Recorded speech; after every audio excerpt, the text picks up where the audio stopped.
This is not a deep dive on mommy wine culture. I'm not even going to take a position for or against it. What's important to me is stick to my own personal experience and the things that I've learned in addiction and recovery. I think the biggest selling feature of a culture like this is community and belonging. And community and belonging are also key aspects of sobriety. So I'll address it from this angle and hopefully open up a conversation that leads us in a direction of compassion, understanding, connection, and healing.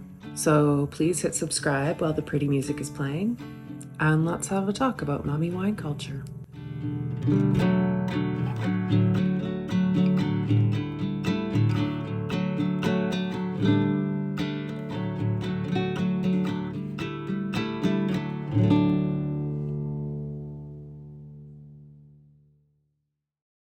Welcome back. My name is Jennifer. I'm a mother of 4 in recovery from alcohol addiction. I'm not a doctor, a counselor, or an expert, just a fellow traveler on the path, sharing things I've learned along the way. In my darkest times, when I was too sick and scared to reach out, YouTube gave me community. And so this is one way I can give back. Maybe something that's been helpful for me will be helpful for you too. So I'm going on the assumption that we all know what I mean when I refer to mommy wine culture. There's the endless merchandise and marketing, labels on alcohol, names of wines, mugs and shirts, onesies, then meme after meme, sitcom after sitcom, Facebook groups, blogs, jokes, playdates. We all know this world, right? And honestly, I'm not here to say it's bad or it's good, but it sure serves a purpose. It exists for a reason, and love it or hate it, it's still here. It's pervasive, and it continues to appeal to young parents. So let's start with why the joke exists, because it didn't appear out of thin air. Motherhood is relentless.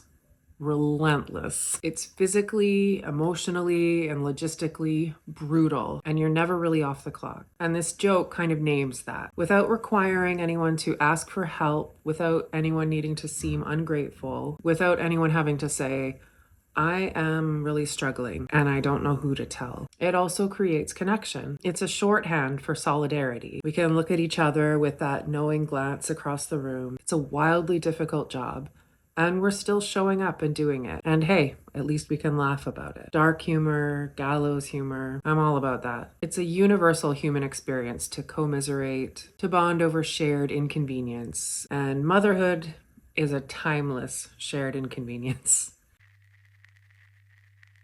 Here's what I think is worth addressing. The joke about wine and motherhood exists inside a much larger story about what women are expected to carry. Mothers, especially nowadays, are expected to be endlessly available, emotionally regulated at all times, patient, nurturing, present, professionally functional, physically well, and cheerful about all of it. That's an extraordinary amount to ask of a person. And there are very few socially acceptable ways for women to express that it's just too much. Complaining too much reads as ungrateful. Asking for help too openly reads as not coping. Expressing anger reads as difficult. I mean, the list probably goes on. But a glass of wine, that's fine. It's charming even. We deserve it. We've earned it. Research on gender and alcohol shows that women's drinking has been on the rise over the past couple of decades, converging with men's drinking behaviors, particularly mothers with young children. Studies link this to increased caregiving demands, work-life pressure, and the normalization of wine as a feminine stress response. Wine became the one socially sanctioned release valve for a pressure that has nowhere else to go. And the culture around it, the mugs, the memes, the jokes, make it feel not just acceptable, but like a badge of solidarity. So I wasn't really part of wine culture in the way it usually looks. I didn't have a lot of mom friends, certainly none that I was spending time with. I don't know if I'm just introverted or antisocial, or if it was just a timing thing with my existing friends, but I didn't have a mommy circle, really. The mugs and the memes weren't really part of my life either. To be honest, I turned my nose up to it. In my snobbish brain, it was broad, tacky, too easy, and so not the aesthetic. But I still benefited greatly from it. For one thing, I was drinking to cope. My own unhealthy drinking habits really kind of took root and blossomed in early motherhood after my first diagnoses with postpartum depression. Alcohol was fixing the little bits that medication and counseling couldn't quite reach, and it worked quickly and reliably. So with the social acceptability of mommy wine culture, I could slip under the radar pretty easily. I remember one time in particular, it was a family dinner, I think maybe a holiday dinner, and I was enjoying the rare opportunity to sit at the table with the grown-ups. The toddler was napping, and I was able to eat my dinner while it was hot,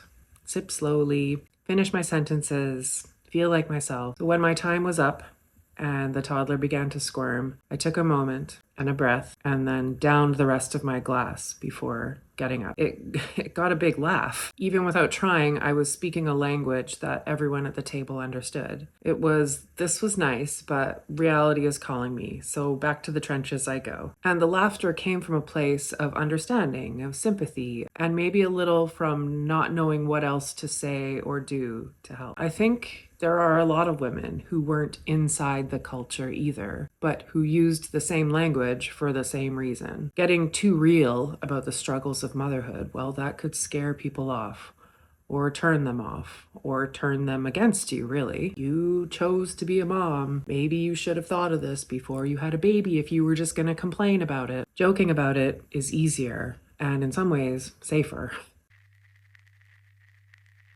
Here's the thing about humor. When something is funny, we stop examining it. Laughter closes that loop. It signals that we've acknowledged it, we've processed it, we can move on. But sometimes the loop isn't really closed, it's just kind of laughed over. The joking gives a sort of permission. Everyone does this, it's charming, and it creates a shared norm, which means stepping outside of this norm starts to feel like a statement in itself. The "I don't need wine to get through bedtime" can, in some spaces, begin to feel like a judgment, which can make it harder to actually ask yourself, I wonder if this is becoming a problem for me. But because that thought, in the context of a culture that just jokes about it, can seem kind of dramatic. It sounds like you're making too much out of something that everyone does. When something becomes a punchline, it gets harder to look at it honestly. The humor isn't the problem, but it can be a door that stays closed. And in a more private sense,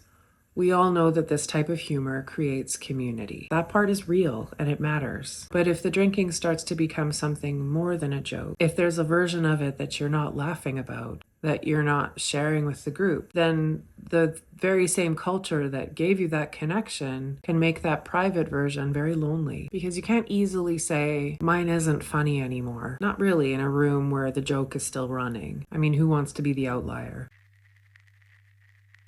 I want to close by saying something clearly. This video is not an argument against mommy drinking humor. It's not a criticism of the women who use it, share it, wear it, like it, laugh at it. Most of them are just doing what the culture has given them to do with a very heavy load. But I do want to give you some room to pause and think about it. If you are currently in the trenches with young children at home, bless you. I salute you, I take off my hat, and I'm rooting for you. If you love having this kind of fun as a way to bond with other moms and release pressure and have a sense of community, go for it. I'm not here to judge. On the other hand, if it's something that you wonder about, or maybe it seems to be losing its charm, or you're needing to cope more and more frequently, you are far from alone. So is there a version of it that stopped being funny a while ago, that you've been keeping quiet because you don't know what else to call it? You don't have to have a clear black and white answer to a question like this, or make some big announcement, or call yourself anything. This is a gray area, and there are so many gray areas when it comes to alcohol. This is also a very delicate conversation because our identities as mothers are constantly under some microscope, regardless of our choices. We all know this. I've decided to spare you the soapbox rant about capitalism and patriarchy and internalized misogyny and spiritual trauma and social media. Just know that I know. I see you. We carry a huge mental and emotional load, and we are not meant to carry it alone. Finding community that actually supports us through it can be so difficult. And if you're like me, early motherhood is extremely isolating. So add to that introversion, perfectionism, fear of criticism and failure, and all the physical, hormonal, emotional, spiritual, existential crises going on. I now have the benefit of hindsight to know how it got so bad for me. It doesn't have to get bad for you. If you're interested, check out my last video, You Don't Have to Hit Rock Bottom, or my recent video, Do I Have a Problem? Maybe something will resonate with you there. And please drop a comment to keep the conversation going. The more we can talk about it, the less power we're giving to the stigma and fear. So thanks for sticking around and watching. Please like and comment to help my little channel grow. And most of all, take care of yourself, and I'll see you soon.